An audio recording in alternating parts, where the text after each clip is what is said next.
Imaginez un monde où nos téléphones portables sont aussi dangereux que des micro-ondes en marche. C'est peut-être exagéré, mais aujourd'hui, nous allons explorer comment notre environnement électromagnétique affecte notre santé et notre bien-être. Oh là là, ça sonne comme un sujet assez inquiétant.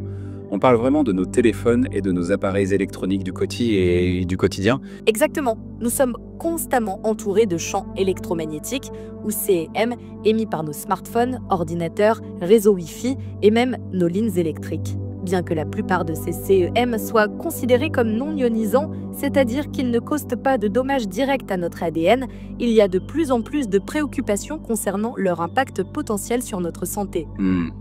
Je vois. Mais concrètement, quels sont les effets de ces CM sur notre corps? Eh bien, les études montrent que l'exposition prolongée au CM peut entraîner du stress, des troubles du sommeil et même augmenter les risques de certaines maladies. Par exemple, une étude publiée dans le Journal of Chemical Neuroanatomy a révélé que l'exposition aux radiofréquences des téléphones portables pouvait affecter l'activité cérébrale et le sommeil. C'est assez alarmant. Mais y a-t-il des solutions pour se protéger de ces ondes? Absolument. L'une des méthodes qui gagne en popularité s'appelle la mise à la terre ou earthing en anglais. C'est une pratique qui consiste à se connecter physiquement à la Terre pour équilibrer les charges électriques de notre corps. Ça semble un peu ésotérique, non? Comment ça fonctionne exactement? Je comprends ta réaction, mais c'est en fait basé sur des principes scientifiques. La Terre a une charge électrique négative naturelle.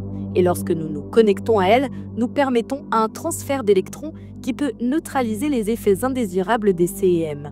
Des études, comme celle publiée dans le Journal of Environmental and Public Health, ont montré que la mise à la terre peut réduire l'inflammation et améliorer le sommeil. Oh, c'est fascinant. Et comment peut-on pratiquer cette mise à la terre au quotidien? C'est plus simple qu'on ne le pense. La méthode la plus naturelle est de marcher pieds nus sur des surfaces conductrices comme l'herbe, le sable ou la terre. Mais pour ceux qui vivent en ville, il existe des dispositifs comme des tapis ou des draps conducteurs qui se connectent à la prise de terre de votre installation électrique. Ça me fait penser à mon enfance quand on courait pieds nus dans l'herbe sans se soucier de rien. Qui aurait cru que c'était bon pour la santé? Exactement, c'est un retour à des pratiques plus naturelles. Mais la mise à la terre n'est qu'une partie de la solution. Il y a d'autres astuces pour réduire notre exposition au CEM. Par exemple, savais-tu que la distance joue un rôle crucial? Ah bon? Comment ça? Eh bien, l'intensité des champs électromagnétiques diminue rapidement avec la distance. Donc, un geste simple comme éloigner son téléphone de son lit pendant la nuit peut faire une grande différence. Une étude de l'Université de Melbourne a montré que dormir avec son téléphone à moins de 50 cm de sa tête peut perturber significativement les ondes cérébrales pendant le sommeil. Waouh, je suis coupable de ça. Je vais devoir revoir mes habitudes. Y a-t-il d'autres conseils pratiques que tu peux nous donner? Bien sûr, une autre astuce est de privilégier les connexions filaires quand c'est possible.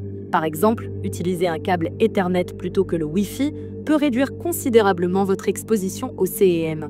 Et pour ceux qui sont vraiment concernés, il existe des interrupteurs automatiques de champ, ou IAC, qui coupent l'alimentation électrique des pièces pendant la nuit. C'est intéressant.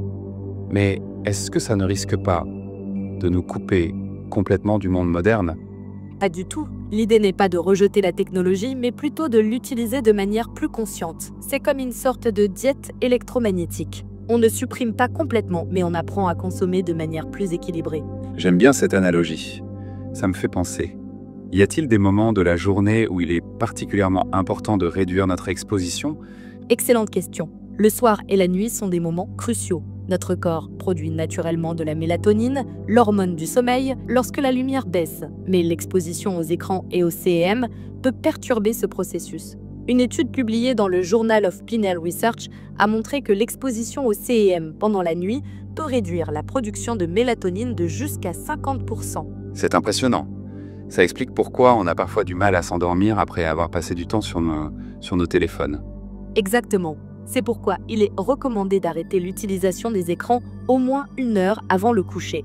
Et si on doit absolument utiliser nos appareils le soir, il existe des applications qui filtrent la lumière bleue, ce qui peut aider à minimiser l'impact sur notre sommeil. Tout ça me donne envie de faire un grand nettoyage électromagnétique chez moi.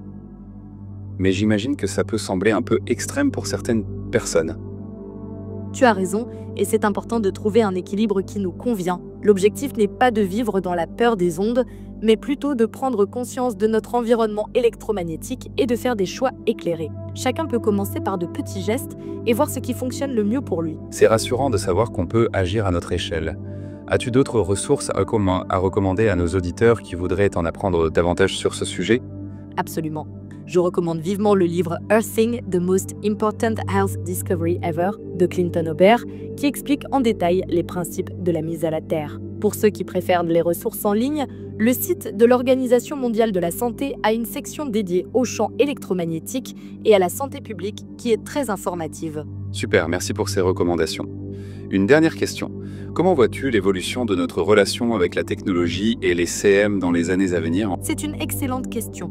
Je pense que nous allons voir une prise de conscience croissante des effets potentiels des CM sur notre santé. Cela pourrait conduire à des innovations technologiques visant à réduire les émissions électromagnétiques de nos appareils. On pourrait aussi voir émerger de nouvelles normes de construction intégrant des matériaux de protection contre les CM. C'est fascinant de penser à l'avenir sous cet angle.